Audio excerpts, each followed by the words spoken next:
I'm Jake. I'm Tom. And we're VIMTV Velocities and Music, the best kept secret in music reviews. After our last set, Tom and I looked at what had come out so far in 2014, and really there wasn't anything good yet. We previewed some stuff. Yeah, we're getting a set together, but it's like, we really try to screen the albums enough that we have 4 decently good albums before we can before we actually put them in the review queue and then film them for you guys. So we decided to do two more throwbacks. One of which has been requested how many times? Probably hundreds of times by one person, and that's our friend Jay Gill. Yes, thank you. So we're finally getting to it. It's U2's 9th studio album entitled Pop.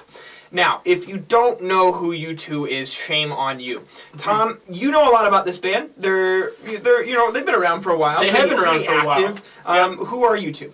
U2 is a band. They're actually an Irish band, which is great. But you gotta love, from across the pond, even more specifically than just Britain. Right. So they started in the very early 80s, well, kind of late 70s. Their first album came out in 1980, and they started, they were all very young. They were like lower 20s when that album came out. And man, they've just had a solid career since then. They started with almost just kind of like a post-punk type rock sound. I would almost liken their early stuff to kind of The Cure's early stuff. Yes. But then obviously they branched out into different areas.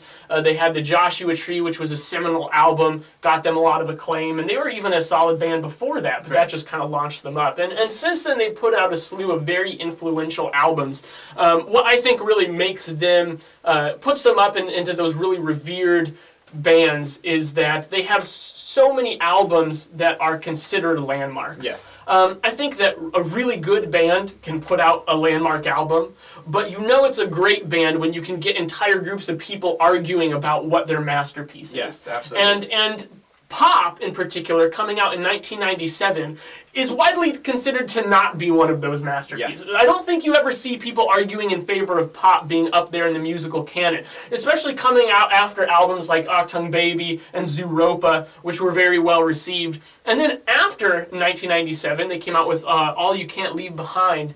I almost want to say All You Love You Leave Behind, Converge. I'm going to get those confused. But that was kind of a return to more their rock form. Pop saw them experimenting a little bit more with a dancier sound using samples. Yep. It was also produced by Flood, who's a great producer, done a lot of work with Nine Inch Nails. A lot of techno vibes. Yes, very much so. So overall, what I know about U2 is that they really started experimenting with their sound, in the 90s. Yeah, early 90s. And this album is just another derivation of their experimentation. And what they do is that they pull out all these popular influences that are going around in music, much not unlike what Radiohead would do at the same time period, but actually a little bit later, and just incorporating all these different influences and trying to infuse them into U2's core songwriting style. And what is that? And really, there's 2 defining factors to me about U2, and that's Bono's vocals. He has some of the best rock vocals ever, and I really don't think that that's much of an argument, because he's just fantastic. He's a great vocalist. Now, at his vocal powers. Now, I will get into that a little bit more in a bit. Now, one thing I do also want to bring up is the Edge's guitar lines. Really reminds me of The Cure, but they're just damn sexy. They're just the way he just is able to just do these riffs that are so melodic and just dripping with color and life. It's beautiful what it adds to a lot of the songs. There's certainly it certainly is dependent kind of on the songwriting, how the style of the song that they're going for and things like that. Now this album opens up with Discotheque, and that song is very guitar driven. It really presents this new era of the U2 sound in a different manner, and I really think that it actually is a pretty good opener. And then and actually it was what track pick of yours. Yeah, it was. I really did like that track. I thought it was a strong opening. It set up the sound, and I think it featured some of the better songwriting on the album. And it's interesting thinking about this album coming out in 1997 with the context of not only U2's backlog, but what else was happening in 1997. Sure. We've actually reviewed several albums that came out in 1997, and it seemed to be quite a year of experimentation for established bands.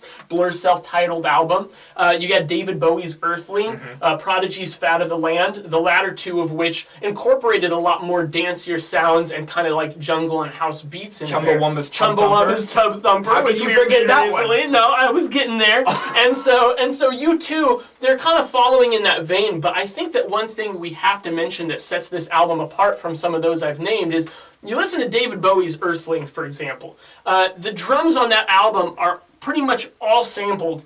It's just got that very produced feel to it. Right. I think that U2 pulls off pop still sounding like a rock band.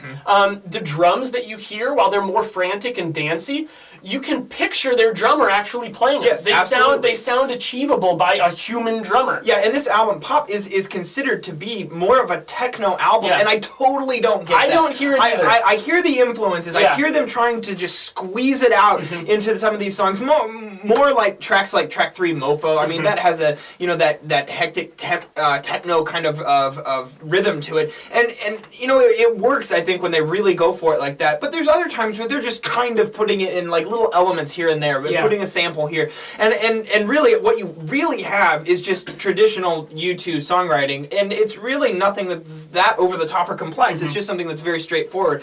And really, one thing, just to start jumping into some criticism here, because sure. That's what we do. Yeah. That's what we do. I actually kind of got this. First of all, this album is just a hair over an hour long. Okay, whenever you have an album that is outside of the normal range, it really, no matter how long an album is, I expect it to be justified in its length. Whether it's a 30-minute album or a 75-minute album, it damn well better justify itself through good songwriting. And I don't really feel that Pop does that entirely. And the reason why is that I think that there's a number of songs here that are very good, and a number of songs here that just sound like U2 trying to force their sound into a new genre, and it doesn't really work out. Now, one thing I read about U2 is that they consider themselves to be predominantly a live band, and I've heard from people, good friends of mine who have seen U2 live, that this is one of the best bands to see live, and I can totally understand why. They have, put on a good show, have a great stage presence. You got the Edge's guitar playing, and Bono's just, vocals belting it out. Like, I could really see how that could resonate with someone. But it's a totally different experience. I mean, a lot of these songs, it's like they're trying to capture that live arena vibe that made them so popular, and trying to infuse these other elements to it. Well, techno by default is naturally more studio based. It's true. And so it's a lot harder for those two things to meet. Now, the other thing is that I found throughout U2's catalog, I have a really hard time with how Bono writes his vocal melodies. His vocal melodies often mimic the guitar lines, and really they're just something that's very simple, repeated over and over again. Now, whether or not his lyrics are good, it does enhance that, but really his vocal melodies, his voice is great, his tone is great, how he sings is fantastic, like top notch. But the melodies themselves, the actual crafting of the vocal part, I think leaves a little to be desired on some tracks. Now, there's other times where I actually think it either makes or breaks the song, where I find it to be actually quite good. Yeah, I would say also that what's interesting about this album is that some of U2's best successes on a song basis in their past had been ballads, right? More emotional songs like One, songs like With or Without You, Still Haven't Found What I'm Looking For. Man, those hit you right here, and that's the power of them. What's odd about Pop is that the songs that try to do that are the songs that fall the most flat, I would say. Songs like, I think, If God Will Send His Angels, I don't think quite works. The Playboy Mansion, particularly If You Wear That Velvet Dress. I think that song is just kind of a waste, and especially at 60 minutes. I think there was actually quite a bit of good material on here, but maybe like 7 or 8 tracks. And when you've got 4 or 5 tracks on a 60-minute album where the songs average at 5 minutes apiece, that's 20 to 25 minutes worth of music that's just not I totally up to par. agree. And a good example is track 8, Miami, which, I mean, it's definitely an experimental track for U2. They're trying to do something there that's very special. It's a little bit stripped down. They use a lot of dynamics. You actually hear Bono just kind of like rip off like a Miami! He's getting really into it. There's a good dynamic intensity there, but at the same time, the song feels kind of just like a jam that they had in the studio. They hit the record button and then threw on the album. It doesn't sound like it fits with the themes of the album, and really doesn't fit. Total song that I would just say, cool B-side. Let's not put it on the actual record, especially at a little over 60 minutes. So I personally feel like this record would have been just killer if it was like 42 to 46 minutes long. And then all the extra fluff, especially on the back half of this album. I mean, it really does start pretty decently, and then I think the back half really trails off. I totally agree, especially for me, like the last 4 tracks. I know you really liked Please, and I thought that was the highlight of that kind of back 4 or 5 tracks, but it's still, I didn't think was quite as good as some of the songs on the front half. Now, it's interesting because I am actually not a huge U2 fan. They're a band that I've always kind of struggled with, and I liked this album a lot more than I thought I would, to tell you the truth. But it's funny, too,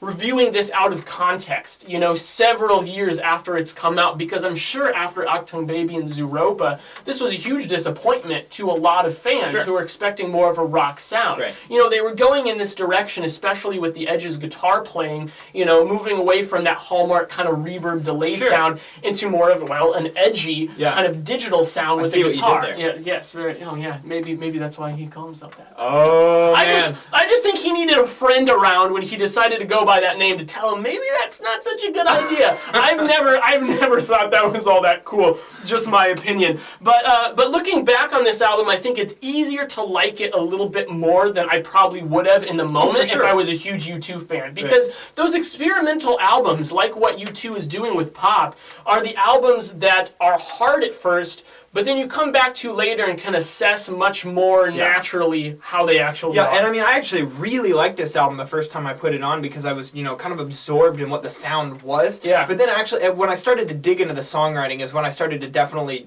have songs that I really identified with, thought that were really just well written. Most of them were on the front half, and the back half kind of drug on for a bit.